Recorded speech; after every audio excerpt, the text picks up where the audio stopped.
Very good evening, सत श्रीकाल। CrPC के regarding जो आज हम लोग स्टार्ट करेंगे टॉपिक दैट इज बेल। बहुत इंपॉर्टेंट टॉपिक्स है हमारे लिए। और ये जो टॉपिक हम बेल की बात करें वो स्टूडेंट्स जो है वो ज़्यादातर कंसिडर करते हैं। जो टाइप्स ऑफ बेल की अगर हम बात करें वो बेलेबल तो नॉन अवेलेबल दो ऑफेंसेस हैं, या फिर हम लोग ये कहते हैं कि एंटिसिपेटरी बेल है। सिर्फ ये तीन जो बेसिकली जो स्टूडेंट्स हैं उनके रिगार्डिंग हम जो स्टूडेंट है एक सोच सकता है कि जो बेलेबल ऑफेंसेस में बेल, नॉन बेल ऑफेंसेस में बेल और एक anticipatory bail, that's it. But आज हम लोग डिस्कस करेंगे बेल की टाइप्स ऑफ बेल के रिगार्डिंग। तो we have 6 types of bail, that is the bail in the bailable offences, section 436 of the CRPC. Bail in non-bailable offences, section 437 of CRPC. Then we have anticipatory bail, the most important topic जो हम लोग बाद में एक अलग से video उसको इसके ऊपर हम लोग डालेंगे। एंटिसिपेटरी बेल 438 सेक्शन, बिना अरेस्ट आप एंटिसिपेटरी बेल अप्लाई कर सकते हो कोर्ट में, सेशन कोर्ट में और हाई कोर्ट में। We have a default bail, we have a default bail under section 167 sub clause 2, जो ऑलरेडी हमने काफी डीपली उसको एक्सप्लेन किया है। तो जिस स्टूडेंट ने वो अभी तक नहीं पढ़ा तो प्लीज आप 167 सेक्शन की वीडियो आप चेक कर सकते हो प्लेलिस्ट में जाके। वी हैव इंटरिम बेल, बहुत कम सुना होगा। And the last one is bail after conviction. Conviction करने के बाद कोर्ट उसको बेल दे देती है कि जाओ भाई आप बेल के लिए अप्लाई, आप अपील के लिए अप्लाई कर दो। तो आप अगर आप अपील में जाना चाहते हो तो मैं आपको बेल दे दूंगा। तो it is bail after conviction. तो दीज 6 टाइप्स ऑफ बेल जो टाइप्स है वो हमारी उसको हम लोग आज डिस्कस करेंगे। That is very important. हालांकि जो बेल के रिगार्डिंग डेफिनेशन की बात करें तो there is no particular definition under the CrPC.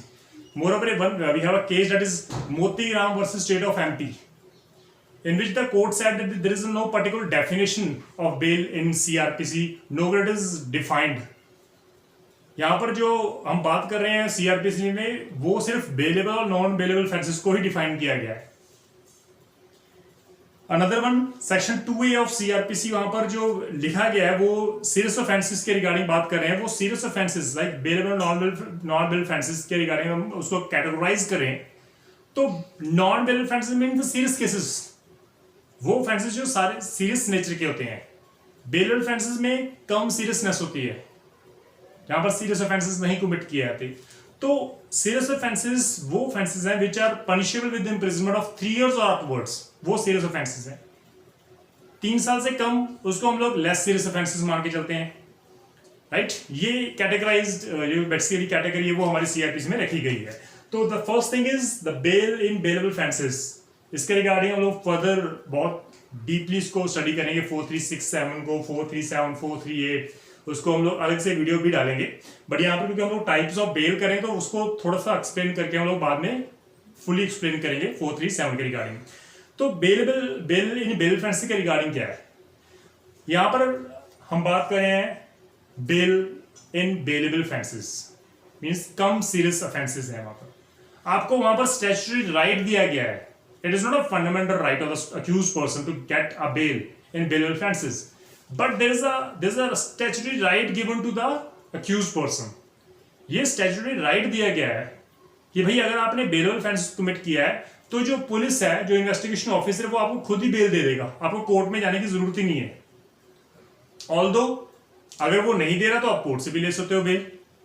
तो bail in bailable offences may means that the accused has a statutory right, वहां पर स्टैट्यूटरी राइट है टू गेट द बेल, और उसका रिलीज होने का उसको स्टैट्यूटरी राइट उसको प्रोवाइड किया गया 436 सेक्शन में। ये इंपॉर्टेंट है।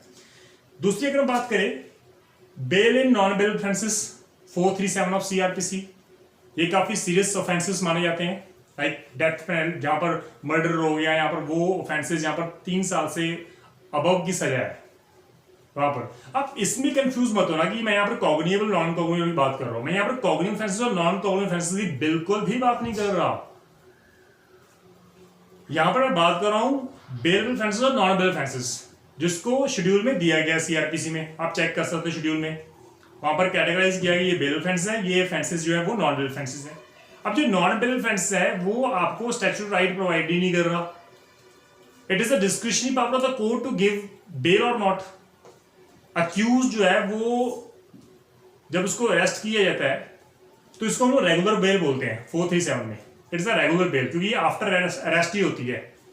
तो जब आपको पुलिस ने अरेस्ट कर लिया वो आपको विद इन 24 आवर्स में आपको प्रोड्यूस करेंगे कोर्ट में, और जब वो आपको प्रोड्यूस कर रहे हैं उसके बाद आपको काउंसिल जो है वो जो आपका एडवोकेट है जिसको आपने हायर किया वो अपील जो है रेगुलर बेल की वो 437 में मूव कर देगा application. Now it is a discretion fully discretionary power of the court कि आपको बेल दें या ना दें। वो नंबर ऑफ जो है वो कंडीशंस वहां पर देखी जाती हैं कोर्ट द्वारा कि क्या ये ऑफेंसेस जो बेसिकली अगर वो नॉन बेल ऑफेंसेस हैं तो कहां पर उसको बेल नहीं देनी। तो हालांकि इसमें लिखा गया है the person is guilty of offence punishable with death और इम्प्रिजनमेंट फॉर लाइफ। जहां पर डेथ और इम्प्रिजनमेंट फॉर लाइफ है आपको बेल नहीं देनी। द मैजिस्ट्रेट जो है वो उसको बेल देता ही नहीं है।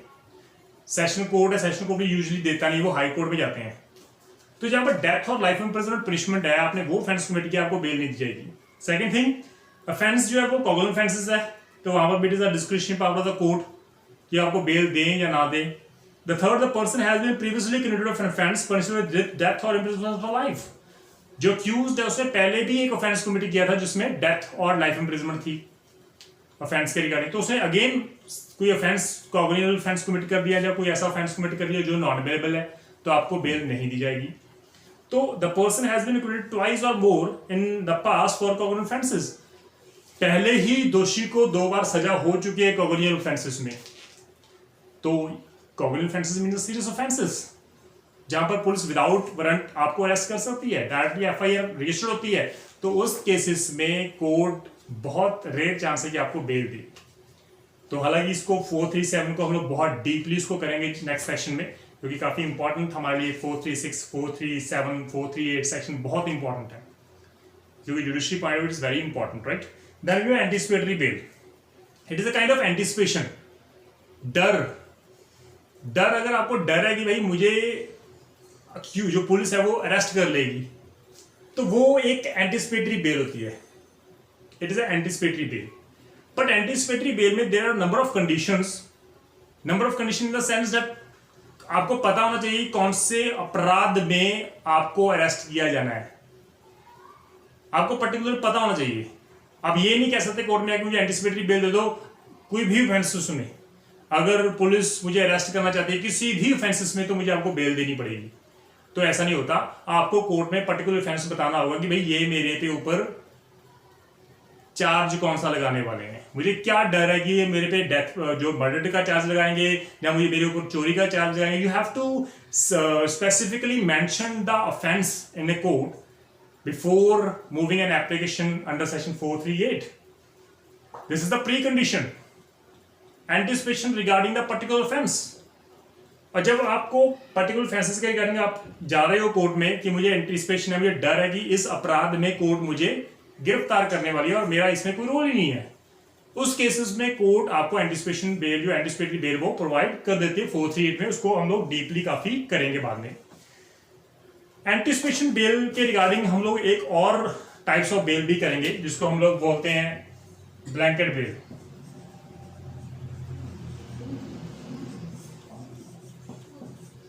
ये भी काफी इंपॉर्टेंट है। ब्लैंकेट बेल कहीं भी डिफाइन नहीं किया गया।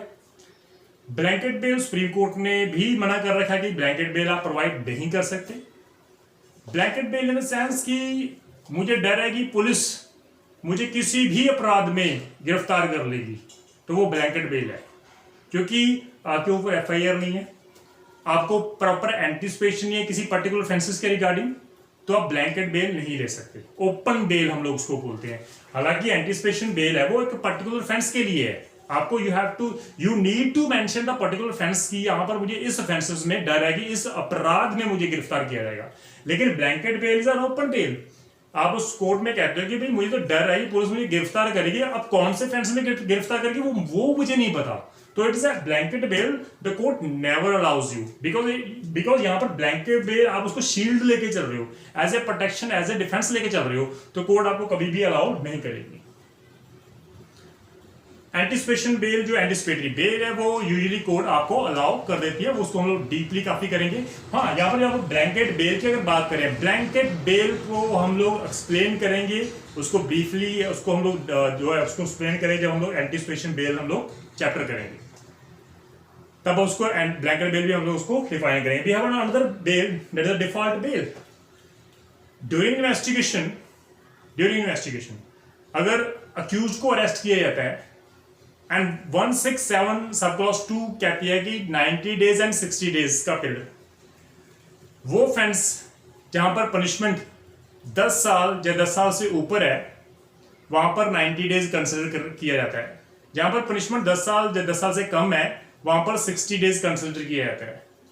अगर विद इन दैट 90 डेज और विद इन दैट 60 डेज अगर पुलिस इन्वेस्टिगेशन कंप्लीट नहीं करती और अक्यूज को अरेस्ट होने के बाद 90 डेज कवर हो चुके हैं, 60 डेज कवर हो चुके हैं, इंस्टेड ऑफ दैट पुलिस जो है वो अपनी फाइनल रिपोर्ट 173 सब क्लॉज 2 में कोर्ट में नहीं देती, तो अक्यूज का ब्लैंकेट जो अक्यूज का डिफॉल्ट राइट बन जाता है वहां पर, और ये फंडामेंटल राइट नहीं, ये स्टैट्यूटरी राइट ही है।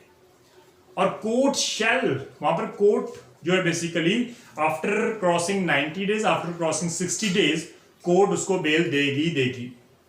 और जब उसको बेल दे दिया तो जो इन्वेस्टिगेशन ऑफिसर उसकी इंक्वायरी भी खुल जाएगी कि आपने इन्वेस्टिगेशन क्यों नहीं टाइम पे कंप्लीट की, तो उसके ऊपर भी इफेक्ट पड़ता है। इसलिए यूजुअली क्या होता है कि वो 60 डेज और विद इन दैट 90 डेज वो अपनी इन्वेस्टिगेशन जो है वो कंप्लीट करके कोर्ट में अपनी फाइनल रिपोर्ट सबमिट कर देते हैं, राइट।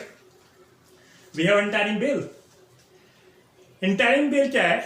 आपने कोर्ट में बेल की एप्लीकेशन लगा दी, whether it is a regular bail और whether is a anticipatory bail, आपने वहां पर बेल लगा दी। कोर्ट कहती है कि यहां पर चलो आपको इंटरिम बेल दे दी हमने for the time being, let's see कि ऑन मेरिट पे हम लोग क्या डिसाइड करेंगे।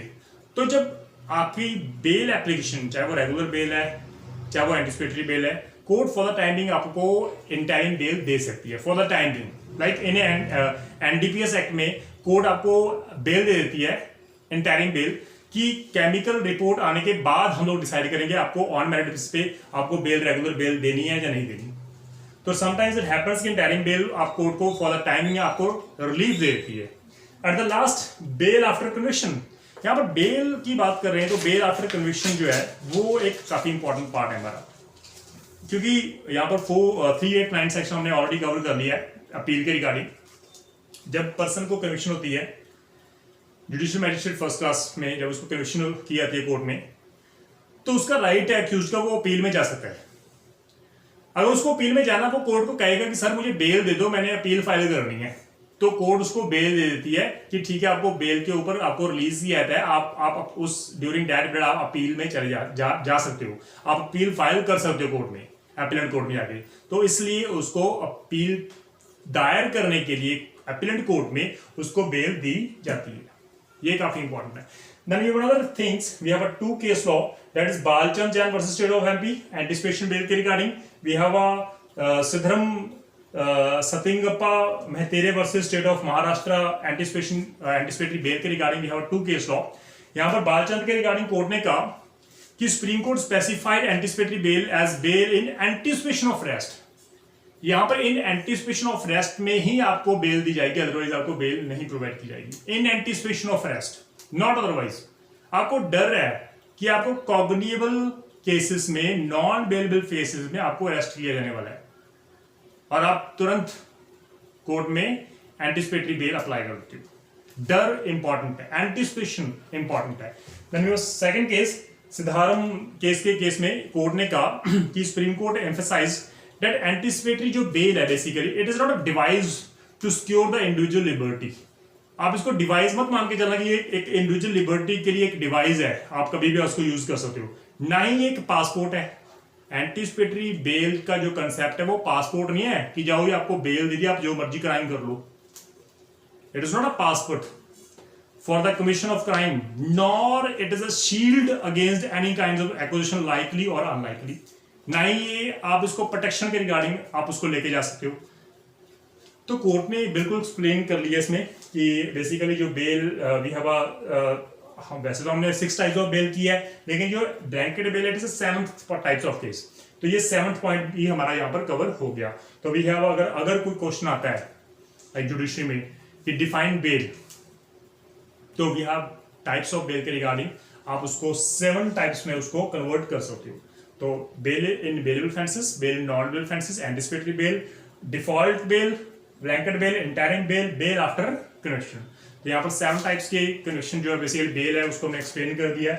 And this is a very important point, काफ़ी इंपॉर्टेंट है क्योंकि ज़्यादातर स्टूडेंट्स को ऐसा लगता नहीं है कि इतने टाइप्स के बेल हो सकते हैं, क्योंकि उनको ये होता है कि 3 टाइप्स के बेल है जी, bail offence, non bail offences में और anticipatory bail, that's it. In case of any doubt, in case of any problem, आप ओपनली आप प्लीज आप क्वेश्चन पुट कर सकते हो, और स्टूडेंट को रिक्वेस्ट है कि प्लीज आप उनका रिप्लाई जरूर कर दिया करो, क्योंकि काफ़ी इंपॉर्टेंट है हमारा सीआरपीसी का जो जुडिशरी पॉइंट ऑफ हम लोग कर रहे हैं, तो काफ़ी इंपॉर्टेंट पार्ट है हमारा बेल का जो हम लोग बात कर रहे हैं। तो इसके बाद हम लोग 436 करेंगे, 437 करेंगे, 437A करेंगे, 438 करेंगे। तो ये हमारे जो सेक्शंस हैं वो काफ़ी इंपॉर्टेंट माने जाते हैं जुडिशरी पॉइंट ऑफ व्यू, तो प्लीज़ इसको बहुत ध्यानपूर्वक आप इसको करना। तो थैंक यू सो मच, सत श्री अकाल।